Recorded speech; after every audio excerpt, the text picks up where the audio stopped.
अस्सलामुअलैकुम। आज की रेसिपी उन सब लोगों के लिए है जो कि पहली बार केक बनाना चाहते हैं। वो लोग कौन कौन सी मिस्टेक करते हैं, चाय वाला केक बनाना चाहते हैं।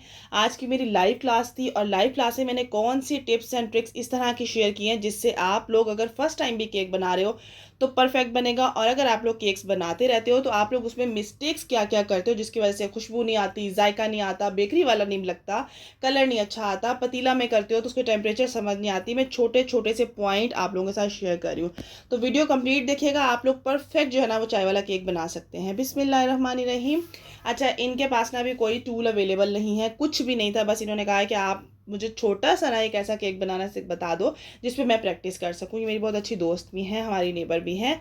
तो मैंने कहा चलें ठीक है। तो मैंने कहा आप लोगों के साथ भी वो सब शेयर करूं जो कि एक बिगिनर्स को नहीं पता होता कि हम लोग क्या क्या मिस्टेक कर रहे होते हैं। सबसे पहले बिस्मिल्लाहिर्रहमानिर्रहीम। मैं हूं रुकैया, आप देख रहे हैं प्यारी रुकैया का किचन। जैसे कि आप लोगों को मालूम है मैं क्लासेस देती हूँ, पेड क्लासेस हैं, आप लोग भी ज्वाइन कर सकते हैं। डिस्क्रिप्शन बॉक्स में नंबर मिल जाएगा। हर तरह की क्लासेस हैं, फास्ट फूड है हमारे पास, पिज़्ज़ा की क्लास है, टीके कोर्स है हमारे पास, baking beginner to advance, ice cream और हेल्दी जो आटे से बनने वाली बहुत ज़बरदस्त रेसिपीज़ हैं। ठीक है, तो यहाँ पर सबसे पहले जो है ना आप लोग रेसिपी किसी की भी यूज़ कर रहे हो, मतलब कोई भी रेसिपी बता रहा है वो अपना मेथड बता रहा है, ठीक है, आप लोग उस रेसिपी को फॉलो कर रहे हो। तो सबसे पहले आपने देखना है कि उनके इंग्रेडिएंट्स क्या क्या हैं और उसके बाद वो किस तरह से बना रहे हैं। ठीक है, हर टीचर अच्छा गाइड करता है, कोई भी टीचर अपने स्टूडेंट को गलत गाइड नहीं करेगा। तो सबसे पहले आपने क्या करना है, अंडो अगर अंडे लिखे हैं ना दो, तो लार्ज एग लिखा होता है साथ में, लार्ज एग, तो इसका मतलब है 60 से 65 ग्राम का एक अंडा है। अब आप लोग 40 ग्राम के दो अंडे लोगे तो ऑब्वियसली यही होगा कि वो हाइटेड केक नहीं बनेगा। सबसे पहले रूम टेम्परेचर की हर चीज़ होनी चाहिए किसी रेसिपी में। जैसे मैं एक टी केक बनाती हूँ उसके अंदर मैं ठंडा यख पानी यूज़ करती हूँ। ठीक है, अब बहुत से बच्चों ने, मेरी क्लास वाले ने पूछा कि आप इतना ठंडा पानी यूज़ कर रही हैं, इसका क्या रीज़न है। वो देखिए, हर चीज़ जो होती है ना, हर इंग्रीडियंट्स और रेसिपी डिफरेंट होती है, उसका मेथड्स, उनकी टेक्निक डिफरेंट होती है। ठीक है, मैंने विपिंग क्रीम से केक बनाया, मतलब विपिंग क्रीम इतनी ठंडी होती है, उससे मैंने इतना ज़बरदस्त टी केक बनाया जो मैंने यूट्यूब पे शेयर किया हुआ है आप लोगों के साथ। तो आपने क्या करना होता है, सबसे पहले आपका बीटर अच्छी जो स्पीड का होना चाहिए। सेकंड, पतीला हो तो इतने बड़े साइज़ का ना हो कि वो प्री हीट होने लगे टाइम ले, इतना छोटा ना हो कि वो एडजस्ट ना हो सके उसके अंदर, ये चीज़ आपने ख्याल करनी होती है। अब यहाँ पर जो चीज़ें मैं समझा रही हूँ ना, उनको मैं आप लोग को भी वही चीज़ें समझा रही हूँ।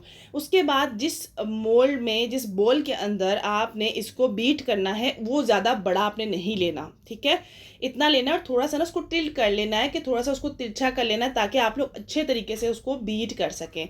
अगर आप लोग दानेदार चीनी यूज़ नहीं कर रहे हो, नहीं करना चाहते हो, आपको नहीं पता लगता वो अच्छी तरह मिक्स हुई है नहीं, तो आप जितनी क्वांटिटी में शुगर बताई गई है दानेदार, उतनी क्वांटिटी में लेकर उसको आपने पाउडर बना लेना है। मिक्सी में डाल लोगे, उसको पीस लोगे। ठीक है, अब यहाँ पर अंडा, चीनी, अच्छा खुशबू के लिए अगर आप लोग कहते हो कि खुशबू जो है ना हमारी वनीला एसेंस की अच्छी नहीं आती है, आप कोई सा भी वनीला एसेंस यूज़ कर सकते हो, लेकिन आपने बीटिंग अच्छी करनी है। जब आप बीट अच्छा कर लेते हो ना तो ऑटोमेटिकली क्या होता है, अंडों की जो स्मेल होती है वो काफ़ी कम हो जाती है, लेकिन उसके साथ आप कोई सा भी वनीला एसेंस डालोगे सेट हो जाएगा। अदरवाइज़ आप लोगों ने लेमन एसेंस का यूज़ जो है ना वो ज़रूर से करना है। ठीक है, मेन इंपॉर्टेंट बात, आप लोग क्या करते हो, अगर दो अंडे हैं, आपको लग रहा है वो छोटे छोटे हैं, तो प्लीज़ एक अंडा एक्स्ट्रा ऐड कर लो उसके अंदर। ये ना करो कि नहीं हमने दो अंडे बताए गए, हम चुन्नू चुन्नू से दो अंडे यूज़ करें, एक अंडा बढ़ा लो ताकि वो आराम से जो है ना एडजस्ट हो सके।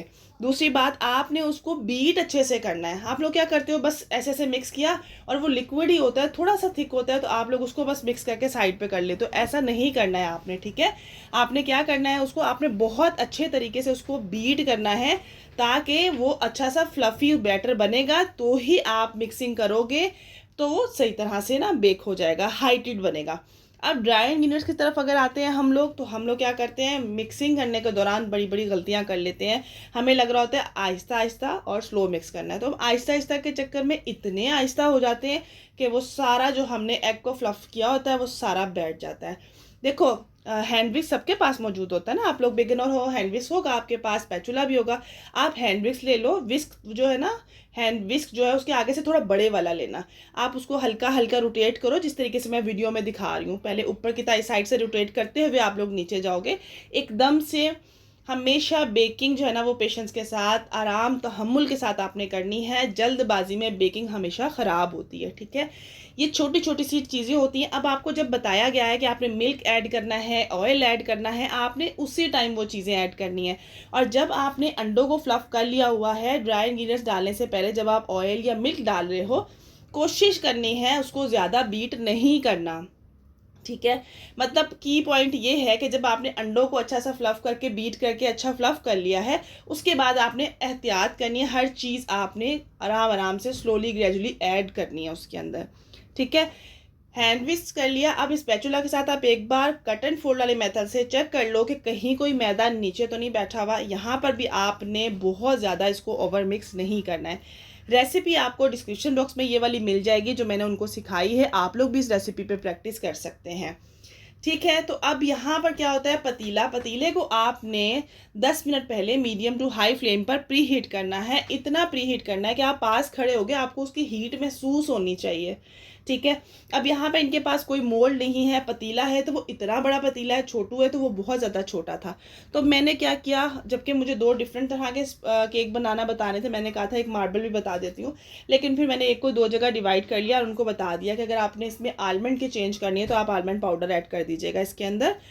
वो मेरे पास था, वो मैं ले गई थी, ठीक है। हर चीज़ रूम टेम्परेचर की होती है। अगर बहुत ज़्यादा गर्मी है ना, फिर अंडों को आप फ्रिज में 10 मिनट के लिए रख के फिर आप उसको बीट करोगे। बहुत ज़्यादा गर्म अंडे भी जो है ना वो सही तरह से फ्लफी नहीं होते हैं, ठीक हो गया। अब यहाँ पर 6x6 इंच के 2 मैंने मोल लिए। अच्छा, अब जो मोल लिए हैं वो आपको साइज़ मैंने बता दिया है। और इसको साइड्स पे अगर आप मैदा डस्ट कर लेते हो ना ऑयलिंग लगा के, तो इससे क्या होता है, पतीला में कलर बहुत अच्छा आता है साइड का।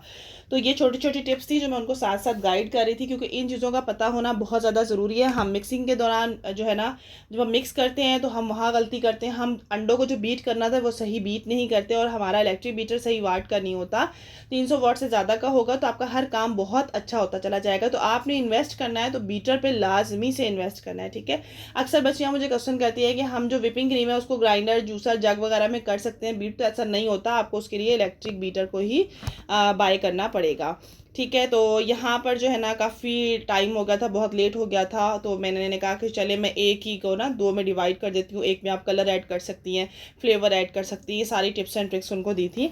तो यहाँ पर अब क्या हुआ कि देखें, 2 हम लोगों ने यही जो थे ना हमारे बर्नर के वो रख दिए थे लिड सी, लेकिन एक जो थी ना वो थोड़ी सी, मतलब दोनों जो है ना वो बैलेंस नहीं हो रही थी, जिसकी वजह से क्या हुआ कि वो थोड़ा सा टिल हुआ था केक। और दूसरा क्या हुआ था कि पतीला इतना ज़्यादा बड़ा है, और वो जो है ना साइड से उसकी देखो इस तरह से जो लिड होती है ना, अगर लिड की साइज़ ज़रा साइड बिल्कुल ठीक बंद नहीं होगी ना, तो फिर भी आप लोगों का केक सही नहीं बनेगा। ये छोटी छोटी टिप्स एंड ट्रिक्स होती हैं जिनका पता होना बहुत ज़्यादा ज़रूरी है।